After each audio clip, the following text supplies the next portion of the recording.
You know, one of the things I really loved about Kerbal Space Program 2 was its graphics. The water, lighting engine, the engines themselves, or, specifically their exhausts, were just beautiful. But that's about where KSP2's redeeming qualities come to an end. KSP1 is better in almost every other metric. But what if there was a way we could enhance Kerbal Space Program 1 to not only match the beauty of KSP2, but surpass it? Well, in this video, which was sponsored by your #1 means of taking back your personal data, Incogni, more on them later, I will be exploring just this, because legendary modder BlackRack has released a mod that brings deferred rendering support to Kerbal Space Program, which makes lighting look better and improves game performance with many light sources. And here is Kerbal Space Program running at ultra graphics and 4K, and yep, it certainly looks because I haven't installed the mods yet, aside from waterfall, which is the reason the engines look so nice. So yeah, the water looks a bit rubbish, the sky looks rather empty, etc, etc, but after installing the mods, hang on, this isn't right. Okay, so after checking, I accidentally extracted the mods into the wrong folder. Big brain move. And after putting them in the correct place, here we are! The beautiful visuals here are brought to you by Scatterer, Environmental Visual Enhancements, BlackRack stock volumetric clouds and his deferred rendering mod, Games Links' Parallax 2.0 and Shadow Mage's TUFX mod using BlackRack settings. Oh, and while all the parts here are stock, they are reskinned with Natea's restock mod to make them look that little bit better. And well, doesn't it look absolutely stunning? I felt like postponing my original video plan for this week purely to make a video showcasing this, because this is an absolutely game-changing mod in my opinion. And so, in order to showcase the power of stock Kerbal Space Program, enhanced by these amazing visuals, we will do a mission using only stock parts and visit Duna to check out its majorly enhanced atmosphere, because I figured Lathe is going to be very similar to Kerbin, Jewel, no, and Eve, I had half a day to plan this mission out, so maybe that's better left for another time. And also, Duna is like my favourite planet to visit in Kerbal Space Program, so there, aha, I got you. I don't know. I've been doing this for so long now. I'm running out of hooks to use. But the rocket, as you can see, is now being constructed on the screen. Alright, in all seriousness, I do have a pretty good reason to pick Duna as this video's destination, because I am planning to publish this video on the 6th of July, and the day after this, so the 7th of July, marks the 21-year anniversary of the launch of a Delta II Heavy carrying the Opportunity rover to Mars. Everyone's favourite little robot that could, lasting a whole 15 years on the red planet, far longer than its planned 3 Earth months. And so, I am now going to pretend that this entire mission is an homage to Opportunity. And so, what are we doing? Well, as you can see, I'm not building a rover, but I'm building what I think is a fairly realistic idea for a human spacecraft that could take humans to Mars. The Duna lander is essentially a surface base with a habitat module that extends like one of those RVs when touched down, and there's a fold-out solar array and communications tower, and of course means to, return the crew back to space. It's not just going to be a permanent surface habitat, although when the Ascent module detaches from the top, it'll leave the hab behind for potential future missions. In fact, the construction of the Duna lander is pretty much coming to an end, so now it's time to construct the Deep Space Transit spacecraft itself. Now, not only is there going to be ample room for our 3 Kerbinauts, but there will even be a spinning segment that will simulate Kerbin's gravity, to help mitigate against things like atrophy and vision problems during the long-duration spaceflight. Now, the gravity ring isn't perfect, it's got quite a small radius, and so in order to simulate 1g of gravity, it needs to be able to turn, I haven't done the calculations, but it needs to turn slower than 5 revolutions per minute, and 5 revolutions per minute is the slowest speed setting for Kerbal Space Program's rotors. So it's not perfectly simulating Kerbin's gravity, but it is simulating gravity, so, there'll be a gravitational force applied to the astronauts' bodies, so that should still, serve the same purpose, even though it might be a little bit nauseating, having such a small diameter radius as well, so the head is spinning at a relatively faster speed than the toes. It's probably not going to be comfortable, but hey, they're not going to go blind, at least, so let's focus on the positives here. One thing I did do when I constructed that gravity segment was I made a mistake. I didn't construct it properly, so it didn't work. So now we're just gonna crossfade to me fixing it. I, for some reason, attached the lower part of the spacecraft to the other side of the motor so that it wouldn't work at all. So I've rectified that, and I'm not going to show the construction of the rest of the rocket because, quite frankly, isn't really that interesting. It's just a big dumb booster. I'll tell you what is interesting, guys. The transfer window to get from Kerbin to Juno. And you know me, I'm lazy. I like to do it by eye. So I'm just time warping to the correct transfer window point now. If we pause the video just there, what I've done is I've used the lens flare of the sun to form a sort of baseline there and draw a line from Juno to the sun. And the acute angle that forms, that should be about 45 degrees. I just eyeballed it at the time. I then used Photoshop to see what 45 degrees actually precisely looks like. And I don't think I was that far off. So, yeah, that's how I do Juno transfers. You can use transfer window planner if you want to be more accurate, but I've always found eyeballing it to be good enough. I mean, who has time to use transfer window planner tools? Not me. I don't even have time to make sure my personal data is safe by constantly reaching out to data broker companies to ensure my name is removed from their databases. But the good news there is that I have today's sponsor, Incogni, to do that. The guardian angel of your personal data, committed to shielding it from the clutches of data brokers and trackers. Incogni is a service that I actually use. They're on a mission to comb through the web, automatically identifying and purging your data from data brokers, sparing you the hassle of dealing with them directly. You see, your data is out there and changing hands pretty much non-stop. If the wrong person gets hold of it, you could suffer denied bank loans, inflated insurance costs, and even identity theft. As according to the Identity Theft Resource Centre's 2022 Annual Data Breach Report, the number of victims has surged by an alarming 41.5% from the previous year. I love Incogni's annual subscription. With it, they'll continue sending removal requests as long as you're with them, ensuring your data remains permanently off the radar. It's time to bid adieu to data breaches, and if you want in, then use my exclusive code MATTLOWNE to get a massive 60% off Incogni's annual plan. So go on, click the link in the description to protect your privacy with Incogni.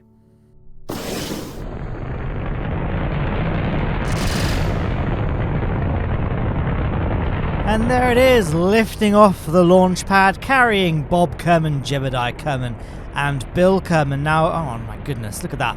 Look at that beautiful sunrise as well, that atmospheric scatter and those volumetric clouds. And, well, yeah, the whole point of this video really was just to showcase the incredibleness that is the current state of visual mods for Kerbal Space Program 1. I feel like there's not really much need for me to narrate how beautiful it looks because you can look at it, right? This is a video, visual medium and all that good stuff, but just want to really highlight there how good it looks. What doesn't look quite so good maybe is the rocket. Like, there's nothing egregiously wrong with it, but I did say during the construction of my Juno vehicle was that, you know, I feel like it's a fairly realistic design for what humans could feasibly build on a real Mars mission. I stand by that statement, but I don't think it's that realistic that we're launching it all in one go. In reality, we would probably do multiple launches. Maybe just launch the lander separately, and then launch just the engine tug, and then the habitation modules. Maybe a minimum of 3 launches to build the spacecraft in low Earth orbit. But, you know, for the sake of brevity, I don't think the video needs to go on that long, right? It's already like half an hour long, right? Let me just zoom out my Vegas Pro timeline, because I can never actually remember how long I edited these videos to be. But yeah, I didn't feel like it's going to be, don't need to be that unnecessarily long. And I don't think it looks too bad, to be honest. Like, it looks fairly somewhat realistically proportioned, this rocket, as we dump that first stage. The reason I didn't show the construction of the main booster is because A, I've built billions of rockets, okay, maybe a slight exaggeration, on this channel over the years, and, you know, there's really nothing special about this. It's just the Making History DLC big booster parts. We've got the Saturn V first stage, so 5 of the F1 engines, well, the F1 engine equivalents. In the game, they're called the Mastodons. And then we've got the trusty Rhino powering our upper stage that's going to get us all the way into circular Kerbin orbit. I've also fitted that stage with a probe core and reaction wheel so that once it's placed our spacecraft into a circular orbit, it can then deorbit itself and not leave any debris left in space. And there goes the 3-way clamshell fairing right there, as we get a good view of our rocket in space for now we're in space for the first time. You can see the habitation ring is actually spinning. I guess I didn't lock the motor, but you know, it was fine. If anything, it might have had a bit of a gyroscopic control. Probably didn't, did it? but you know, it looks nice to have it free spinning just there. And as we prepare, I didn't plan a maneuver node for our circularization. I just waited until we were at our apogee using the Kerbal Engineer readout to the top left of the screen, or to the left of the altitude gauge. And there we are. Now we can detach that lower stage and get it to deorbit. And then we can go ahead and get ahead on our merry way to Duna. There goes the deorbit burn. I figured I could just, you know, time warp down and have it land itself. It could easily do it, but again, for the sake of time, didn't think it would really add that much to the video. Now we're going to reconfigure the ship. The reason for this is that it just sort of extends the habitable space on the spacecraft between Kerbin and Duna. It's going to be a long old journey, so by having the lander serve as like a supplementary living space, help things out. The reason why I launched it the way I launched it and then flipped the lander around was for kind of to make things a bit more realistic, because the Kerbals are actually inside the lander right now. I figured that the Duna ascent stage of the Duna lander could also double up as the launch escape system in the event of a launch failure. So not hugely 100% realistic, because it was still encapsulated in the overall rocket fairing.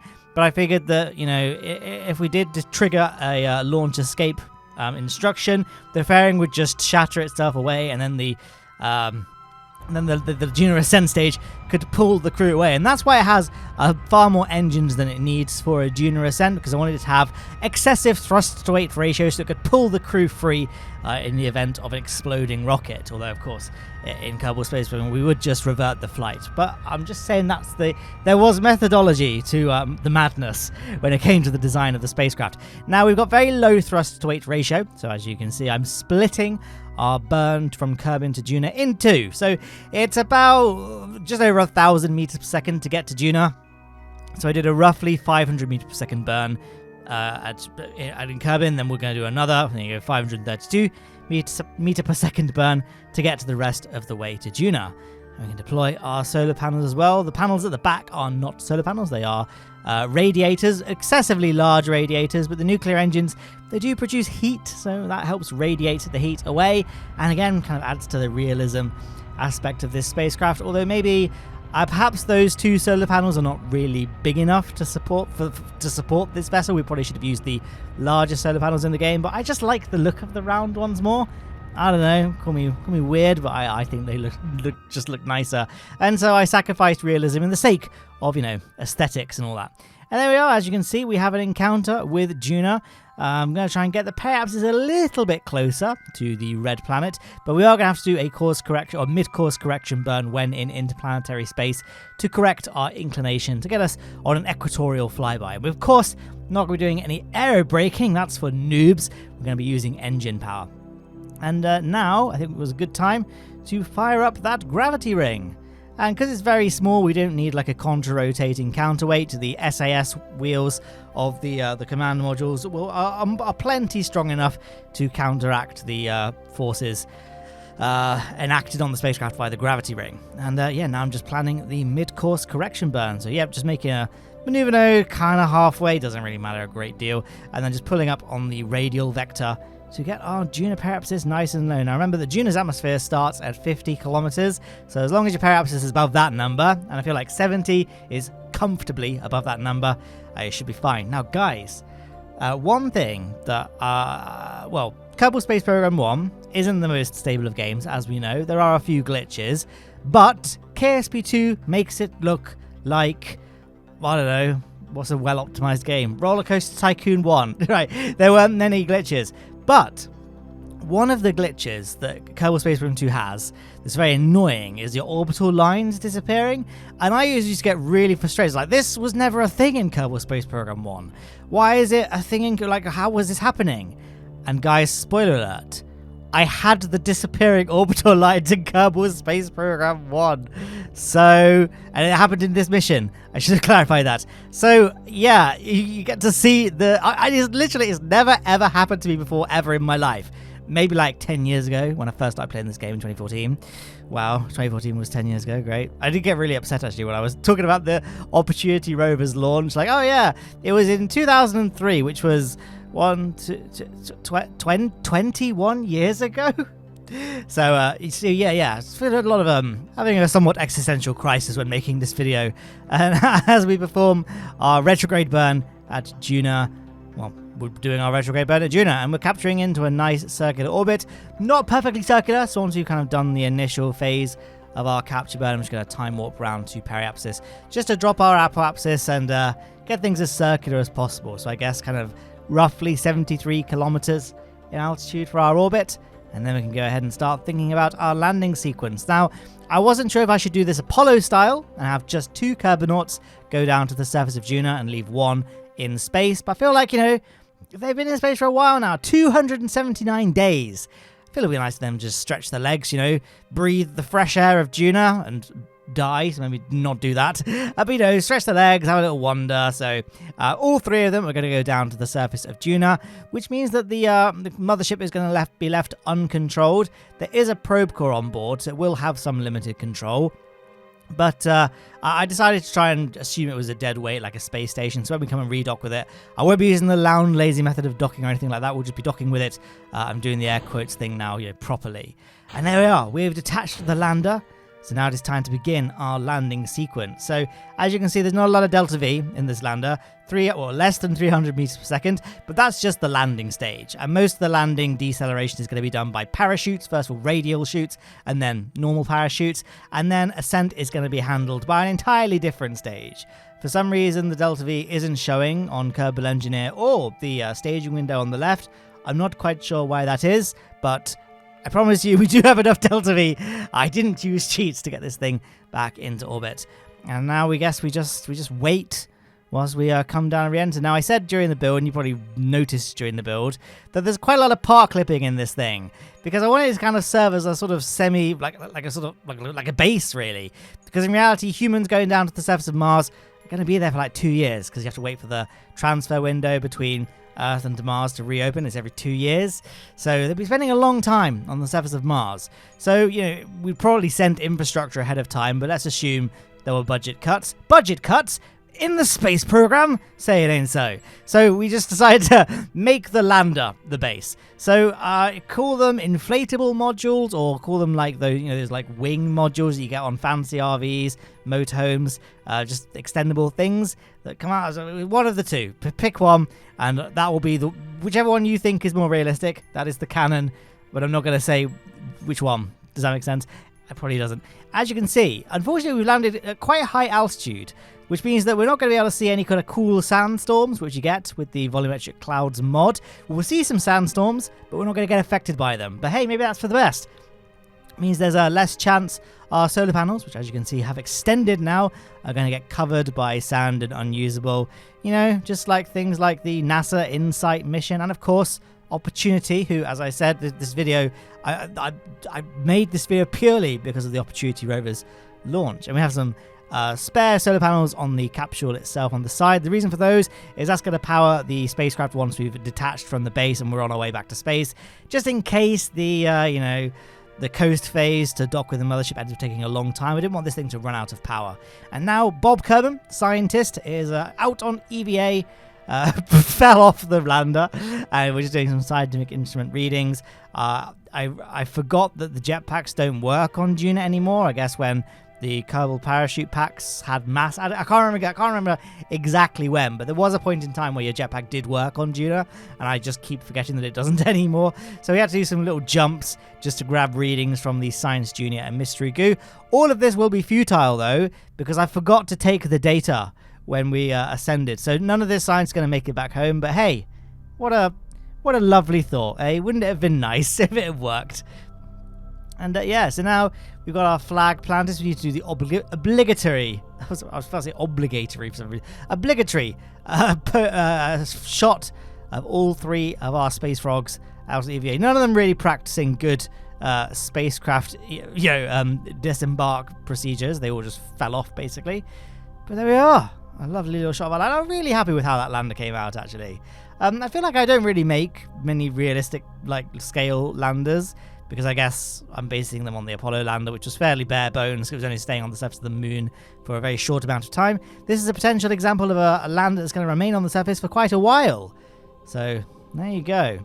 I keep thinking about recreating the mission that me and Beardy Penguin did at the KSP esports event in Paris at the end of 2023, where kind of setting up infrastructure in Mun orbit, Mun surface, and then sending loads of habitation infrastructure to Mars, and then sending a mission there and doing the mission, playing it all out, because it was kind of all rushed in the esports event, and then I had to edit it into a video, but I also wanted to kind of make the video about the event itself rather than necessarily just focusing on the mission. So I thought that maybe it might be a cool idea to just go back and recreate that mission, but without the constricted nature of the 24-hour time clock. And time clock, does that work? The 24-hour countdown. And yeah, I can just spend more time talking, just basically showing the entire mission without cutting bits out, etc, etc. And now Bob Kerbal just going to go for a walk, because I couldn't remember if he'd taken a surface sample or not, and thought it'd be a nice opportunity to explore this little field of rocks, which is part of Parallax 2.0, which now supports deferred rendering. And there's a sandstorm over yonder, which we are avoiding. So yeah, you do get the odd volumetric cloud showing up on Juno, though of course, because its atmosphere is so much thinner than Kerbin's, they're far more sparse and, you know, seldomly seen than they are on Kerbin, and I guess places like Eve and Lathe. But yeah, we're going to pretend that the crew has now spent a good amount of time on the surface of Juno. We can now think about getting ready to head back to space, and therefore head back home. Speaking of leaving infrastructure on the surface of Juno for future missions, I thought, wouldn't it be nice if we could leave the lower part of this lander all, you know, intact on the surface of Juno for future missions to make use of, which meant I would have to leave the solar panels extended for liftoff, because I can't re-extend them once the spacecraft is clear because there's no probe core on board. So I tried to take off and not destroy the solar panels, which, as you can see, did not work. So if we were to revisit this site, I don't know why I would in a video, but if I did, we'd have to bring an engineer who can reinstall some new solar panels, or could just repair the solar panels actually. Although I saw an explosion. I don't know if solar panels could be repaired if there was an explosion involved, only if just the solar panel shattered but the main like anchor point was intact. I don't know. Anyway, as you can see, we've got a bit of a weird visual glitchy thing happening here, where the EVA kind of view is all shaky and rumbly and weird. And look, there's no orbital line. So I guess something about me hitting kind of the lower stage of the spacecraft on liftoff might have caused the game to alter the state of this craft to be in a landed state rather than an in-flight state. I don't know. I genuinely did not realize that disappearing orbital lines could be a thing in Kerbal Space Program 1. Has this ever happened to you? Have I just discovered that? Am I the first one to find this glitch? Ironically, only after dealing with it for so long in Kerbal Space Program 2. And I was like, I don't know how to deal with this, because I can't quick save, I can't quick load, I can't switch vessels, but simply getting a Kerbal out on EVA and then reboarding again fixed the issue. So it was easier to fix than the missing orbital lines bug in Kerbal Space Program 2. So I don't know if there's something to be learned there or whatever, but there you go. I thought that was kind of interesting that one of my first videos after departing KSP2 has a glitch that I thought was exclusive to KSP2, turns out also kind of exists in Kerbal Space Program 1. Now I'm doing a horribly inefficient transfer to our target spacecraft just because we had loads of Delta V, and I thought let's just try and get things done nice and quickly. So we're basically getting an encounter straight away, forcing one. Now we're roughly close to the target, which is going to burn towards it, nice high speed, until our separation indicator reads 0 kilometers, at which point we can time warp towards it, and there we are. We can do the rest by eye. Now, as I said, I wanted to not do the Lowne lazy method of docking, where you just get both ships to automatically hold alignment with one another, so literally you just drive towards one of them, and the ships just control themselves. I don't know if drive actually is the right nomenclature for spacecraft, but I thought let's just pretend that that's a proper space station, or there's no crew on board, so it literally can't do maneuvers itself. So we're going to try and dock with it. Well, we're not going to use it to dock, we're only going to dock with it using the Juno Ascent vehicle here. Now, one downside to that is there are no monopropellant thrusters. Well, actually there are, but not in all 5 directions. Like we can only go side to side. We can't go forwards and backwards and up and down with them, I don't think. Actually, I can't remember. I think we can go up and down with them, actually, and I do use them. So I don't know what I'm saying. I'm just saying it's a kind of a nice challenge, though, right?